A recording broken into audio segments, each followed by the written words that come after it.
Halo, apa kabar kalian? Sehat lah ya? Kembali lagi di channel Vanhalan Movie. Kali ini kita mau lanjutkan cerita The Legend of Mermaid yang pertama. Nah, buat kalian yang belum nonton yang pertamanya, bisa ditonton dulu aja ya Wak. Linknya ada di deskripsi atau bisa kalian klik di sudut kanan atas ini, biar nyambung ceritanya nanti. Oke, jadi setelah yang kita tahu di ending film yang pertama, Yanli yang sudah tua melompat ke dalam laut. Ternyata sebelum kejadian itu, Yanli sempat mencari Xiyin Wak, kekasih hatinya itu. Meski dia melihat sendiri Xiyin telah tenggelam setelah memberikan mutiara duyung agar Yanli bisa tetap hidup. Namun Yanli yakin Xiyin masih hidup Wak. Dia mencari Xiyin ke seluruh lautan timur bersama temannya si Afu ini. Meski sampai sekarang belum ada hasil, Yanli tidak menyerah, hingga dia menyelinap ke sebuah kapal misterius. Di sana banyak orang-orang kaya berkumpul dan berpesta ria sembari melihat pertunjukan. Di situ yang nggak disangka mereka berhasil menangkap salah satu putri duyung yang berwarna merah. Mereka semua takjub dan tak menyangka bahwa putri duyung memang benar adanya. Melihat putri duyung yang cantik itu, para om-om senang ini langsung ngebet ingin mendapatkannya. Jadi agar semakin seru ya, putri duyung itu dilepaskan ke laut dalam keadaan terikat. Ya tanpa pikir panjang, para lelaki hidung belang ini melompat ke dalam laut untuk mendapatkan si putri duyung yang cantik itu.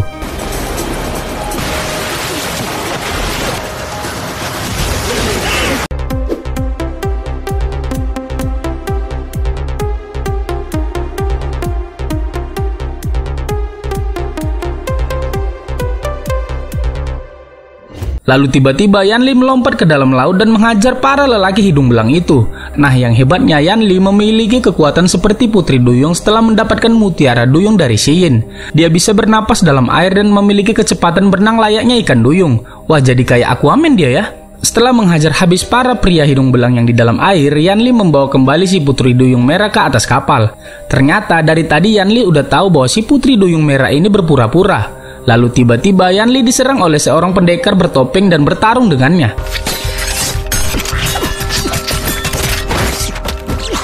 Ternyata pria yang bertopeng ini adalah si Capca yang waktu itu dibunuh oleh naga Wak yang ada di part 1. Loh, kok bisa dia masih hidup ya? Tapi sepertinya dia selamat dari serangan naga waktu itu ya. Lalu si Capca ini kembali menyerang dan menembak. Untungnya Yanli punya kekuatan mutiara duyung dan menangkis peluru itu. Kemudian si putri duyung merah menyuruh mereka untuk berhenti. Ternyata si Capca ini adalah salah satu anak buah si putri duyung merah ini Wak. Nah, putri duyung merah ini adalah selir dari kerajaan yang memimpin pasukan kapal ini. Namanya adalah Shenmei. Tapi Yanli udah sadar kalau putri duyung merah ini hanyalah siluman yang menggunakan ilmu sihir untuk berubah wujud. Jadi Shenmei mengajak Yanli untuk masuk ke kamarnya karena ingin memberitahukan sesuatu. Shenmei di dalam kamar bertarung sambil menggoda si Yanli. Agak aneh nih, bertarung tapi menggoda. Nah, di sini Yanli tidak tergoda sama sekali. Lalu dia menyuruh Shenmei untuk memberitahukan apa sebenarnya yang ingin dia katakan. Lalu Shenmei mengatakan bahwa dia tahu di mana Xiyin berada. Yanli pun langsung terkejut mendengarnya. Kemudian Shenmei menunjukkan beberapa mayat pada mereka. Mayat-mayat itu mati secara mengenaskan di mana organ tubuh di dalamnya hancur semua. Lalu salah satu tahanan yang selamat mengatakan kalau mereka telah diserang oleh makhluk yang sangat mengerikan. Mereka menyebutnya hantu air. Hantu air itu seperti cacing yang masuk ke dalam mulut dan menghancurkan semua organ dalam tubuh manusia. Lalu tiba-tiba ada cacing air yang keluar dari salah satu mayat dan menyerang mereka. Cacing air itu masuk ke dalam mulut tahanan tadi dan si Capca ini terpaksa membunuhnya.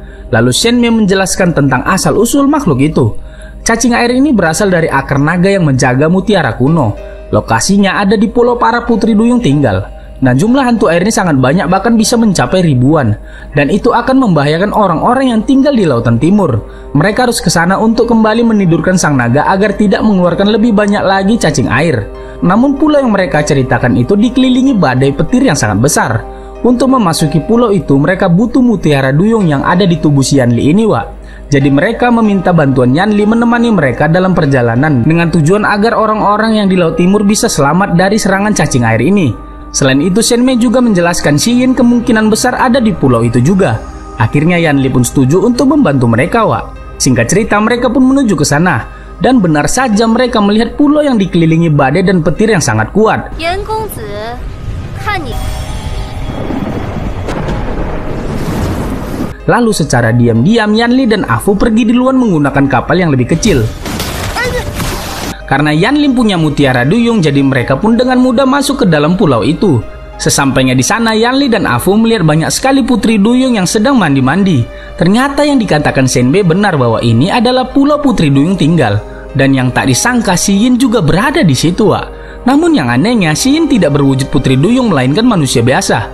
Ternyata Si Yin telah kehilangan kekuatan putri duyungnya setelah memberikan mutiara duyung pada Yanli. Tidak hanya kehilangan kekuatannya, Si Yin juga ternyata kehilangan ingatannya, Wak. Terlihat saat Yanli menghampirinya, Si Yin tidak mengenalinya sama sekali. Dia pun takut dan panik, seolah-olah dia baru pertama kali melihat laki-laki, Wak. Yanli pun sadar kalau Si Yin ini lupa ingatan.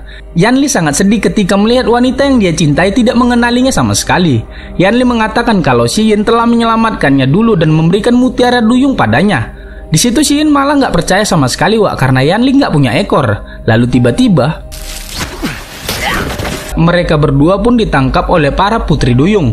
Tak lama kemudian Senmei dan pasukannya pun datang. Para putri duyung dan pasukan Senmei pun bertarung di situ. Di situ Afu secara spontan melompat dan menyelamatkan salah satu putri duyung yang hampir kena anak panah. Namun dia tak sengaja malah mencium putri duyung itu. Waduh, kok enak ya kan? Kemudian Ratu Putri Duyung pun keluar dan menghentikan mereka semua dengan kekuatannya. Saat sihir Ratu mengarah ke Yanli, dia bisa dengan mudah menangkisnya. Si Ratu pun menyadari Yanli punya mutiara duyung di tubuhnya. Kemudian si Ratu bertanya apa maksud dan tujuan mereka datang ke sini. Lalu Senmei menunjukkan cacing air itu pada mereka. Para putri duyung pun kaget dan sadar kalau itu benar-benar cacing air yang berasal dari akar naga. Senmei mengatakan kalau cacing-cacing dari naga itu membahayakan para penduduk dan nelayan yang ada di lautan timur. Jadi Senmei dan pasukannya datang ke sini untuk membantu mengalahkan sang naga. Kemudian si Ratu menjelaskan kalau setiap beberapa dekade sang naga harus disegel ulang. Untuk melakukan itu dibutuhkan orang yang akan terpilih dari para putri duyung. Hanya yang suci yang terpilih yang bisa menahan dan menyegel lagi naga yang ada di dalam lautan. Jadi mereka harus segera ke istana naga untuk mengambil mutiara naga dan merecycle lagi kekuatan mutiara naga itu. Tapi mereka awalnya curiga dengan bantuan para pasukan Senmei. Kemudian Yanli meyakinkan Ratu untuk percaya, semua demi kebaikan orang banyak. Ratu tetap tidak percaya pada para manusia. Dia menyuruh mereka tidak ikut campur, biar mereka saja yang mengurus naga itu. Singkat cerita, di malam harinya, Afu secara diam-diam pergi keluar bertemu putri duyung yang dia selamatkan tadi siang. Putri duyung ini bernama Ersi. Tampaknya Ersi mulai menyukai Afu karena tadi dia diselamatkan. Di sini Afu menceritakan tentang hubungan Yanli dan Si Yin dulu. Yanli dan Si Yin memiliki cinta yang begitu kuat, bahkan bisa saling mengorbankan nyawa satu sama lain. Namun sekarang Si Yin malah lupa ingatan. Di sisi lain, Si Yin ternyata menyusup ke kapal dan masuk ke kamar Yanli. Si Yin menemui Yanli dan bertanya tentang kehidupan mereka dulu yang dia lupakan. Lalu Yanli mengatakan kalau mereka berdua saling mencintai. Bahkan Si Yin rela memberikan mutiara duyung untuk Yanli agar dia bisa tetap hidup. Yanli pun berniat mengembalikan mutiara duyung itu kepada Si Yin. Lalu Si Yin mengatakan mutiara duyung hanya bisa diberikan melalui mulut atau ciuman. Namun keduanya harus saling mencintai, Wak. Langsung Yanli pun bersiap mencium Si Yin, ya kan? Namun tiba-tiba Senmei mengetuk kamar Yanli. Dengan cepat Si Yin pun langsung disembunyikan dalam selimut. Senmei kemudian masuk dan dia mulai menggoda Yanli, Wak. Tapi di sini Yanli tetap menolak dan menyuruh Senmei pergi. Setelah Senmei pergi, Si Yin pun keluar dan marah-marah karena cemburu. Dia salah paham mengira Yanli berselingkuh. Apa coba si Yin ini? Udah jelas si Yanli menolak, ya kan? Lanjut, singkat cerita, keesokan paginya para putri duyung pun berangkat pergi ke istana naga. Lalu secara diam-diam Yanli dan Afu mengikuti mereka ke sana. Mereka masuk sana dan melihat mutiara naga itu. Di situ terlihat cahaya dari mutiara naga itu mulai redup dan harus diperkuat kembali. Dan hanya orang terpilih dari mereka lah yang bisa melakukan itu. Ersi mencoba mengambilnya namun gak bisa. Yang berarti dia bukanlah yang terpilih dan suci. Mereka semua mencoba mengambil mutiara naga itu namun tidak ada yang bisa. Tapi hanya ada satu yang bisa mengangkatnya, yaitu Si Yin. Mereka semua kaget kalau Si Yin lah yang terpilih ternyata. Di sisi lain ternyata pasukan Senmei punya niat jahat. Selagi sang ratu dan yang lain pergi ke istana naga, Senmei menghabisi putri duyung yang tertinggal dan mengambil mutiara duyung dari mereka semua.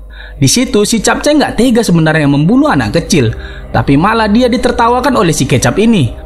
Lalu si Kecap ini dengan kejam membunuh anak itu dan memberikan mutiara duyung pada Senmei. Kemudian Senmei membagikan mutiara duyung itu pada si Kecap ini. Di situ si Capcay udah mulai geram dengan si Senmei ini. Dia meminta mereka untuk segera pulang karena mutiara duyungnya juga sudah mereka dapatkan. Setelah itu mereka pun kembali ke kapal. Kembali ke istana naga, para putri duyung tiba-tiba diserang oleh naga yang sudah terbangun dari tidurnya. Mereka semua diserang oleh banyak sekali cacing air dan terluka parah, Wak. Di situ Yanli yang melihat mereka kesulitan pun datang dan menolongnya. Afu melempar peledak ke arah naga itu, namun percuma karena jumlah cacing itu sangat banyak. Jadi mau nggak mau mereka harus kembali dan kabur dari situ. Setelah itu, sang ratu tidak punya pilihan lain. Mereka malam ini harus kembali menyegel sang naga dengan mutiara naga yang mereka ambil. Dan malam ini mereka harus segera melakukannya. Setelah dari situ, Xiyin secara diam-diam menemui Yanli. Wow, di sini dia seksi sekali. Oke, Xiyin pun kemudian langsung mencium Yanli di tengah kolam. Tapi yang anehnya mutiara duyung itu tidak berpindah, Wak. Itu karena keduanya harus saling mencintai. Di sini Yanli sadar kalau Xiyin tidak mencintainya karena ingatannya hilang. Xiyin benar-benar bersedih karena dia ingin melindungi kaumnya. Yanli pun hanya bisa terdiam mendengarnya. Di sisi lain diperlihatkan Shenmei berada di kamarnya. Dan bisa terlihat wujud asli Shenmei yang udah tua ternyata. Dia menggunakan sihir agar terlihat awet muda. Oh, jadi begitu caranya. Oke, lanjut. Para putri duyung pun berkumpul dan mempersiapkan pengorbanan untuk sang naga. Dan Xiyin berpakaian benar-benar cantik di malam ini. Xiyin mengambil mutiara naga itu dan mereka semua menyatukan kekuatannya untuk memperkuat mutiara naga itu, Wak. Sekarang cahaya mutiara naga itu benar-benar terang. Lalu tiba-tiba Shenmei dan pasukannya datang dan menyerang mereka. Kini si kecap ini sudah punya mutiara duyung dan kebal dari serangan sihir para putri duyung, Wak. Shenmei merebut mutiara naga yang sudah diperkuat oleh para putri duyung. Ternyata inilah niat asli dari si Shenmei. Dia ingin memiliki mutiara naga itu dan ingin menjadi awet muda selamanya dan mendapatkan kekuatan yang sangat besar. Di sini pun ketahuan ternyata nama asli Shenmei ini adalah Linglong. Dia merupakan bagian dari kaum putri duyung 10 tahun lalu. Namun dia kabur karena jatuh cinta pada kaisar kerajaan. Linglong mengatakan kalau kaum putri duyung ini pembohong. Xiyin pun dibohongi malam ini. Dia akan dikorbankan, Wak. Karena dia yang suci dan terpilih, maka dia akan menjaga laut dalam tempat sang naga selama 1 abad. Tapi Ratu Putri Duyung tidak mengatakan yang sejujurnya pada mereka. Linglong bercerita kalau dia dulu sempat juga jadi korban.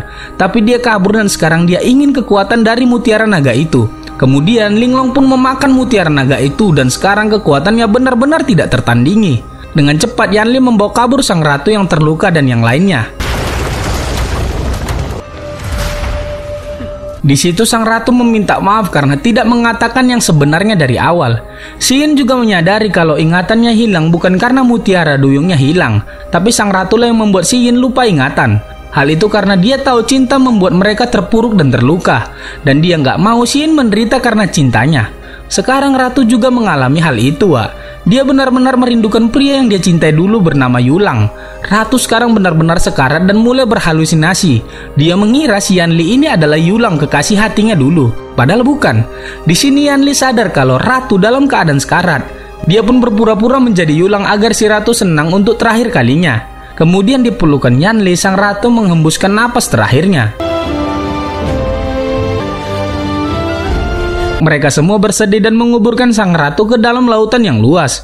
Sekarang hanya tinggal mereka yang tersisa. Di sini Xiyin mengerti kenapa ratu melakukan ini semua, Wak. Semua yang dilakukan ratu adalah pengorbanan untuk menjaga kaum putri duyung. Kemudian terlihat kapal Linglong datang dan mulai menyerang mereka. Di sini mereka memilih Xiyin untuk menggantikan ratu mereka dan memimpin. Dan waktunya mereka melawan balik pasukan Linglong yang kejam itu. Di sini si Capcay udah nggak tahan lagi dengan tingkah laku si Linglong. Dia pun berkhianat dan melawan Linglong sekarang.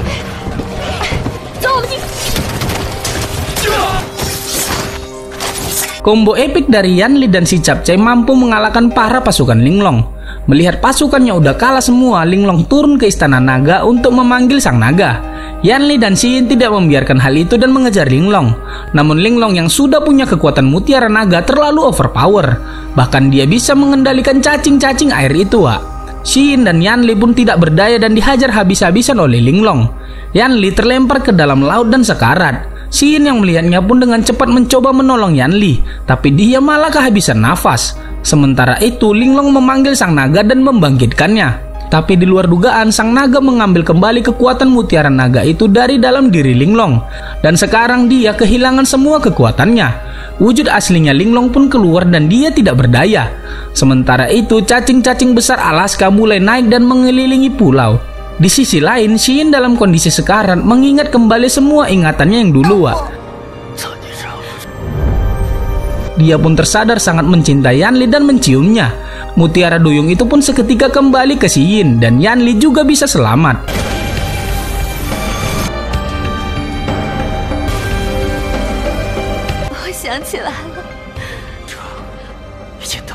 Kemudian Xin dengan kekuatannya bisa menyegel kembali sang naga dan menyedot kekuatan mutiara naga itu, Wak.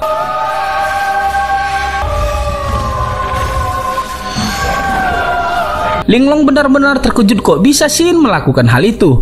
Itu karena Xin lah yang terpilih dan suci, Wak. Makanya dia bisa menyegel sang naga. Kemudian Linglong pun tewas dan menghembuskan nafas terakhirnya. Setelah dari situ mereka semua pun berkumpul dan sangat senang bisa mengalahkan sang naga. Setelah itu inilah momen paling mengharukan. Xin sadar dialah yang terpilih dan suci. Dia harus menderita 1 abad sendirian untuk menyegel sang naga. Yanli pun memohon untuk tidak melakukan itu. Dia benar-benar mencintai Xin. Tapi keputusan Xin sudah bulat, Wak. Xin akan membuat Yanli lupa padanya agar dia tidak menderita. Kemudian mengembalikan Yanli dan Afu ke dunia mereka yang sebenarnya. Beberapa tahun kemudian inilah ending scene yang ada di part 1 sebelumnya, Wak. Yanli yang sudah tua ternyata ditemui lagi oleh Xin. Dan film pun selesai. Wah, agak sedih endingnya. Dari dulu begitulah cinta, derita tiada akhir. Sebenarnya bukan Yanli aja sih yang patah hati, Wak. Si Afu juga karena dia nggak bisa bersama si Ersi akhirnya, ya kan?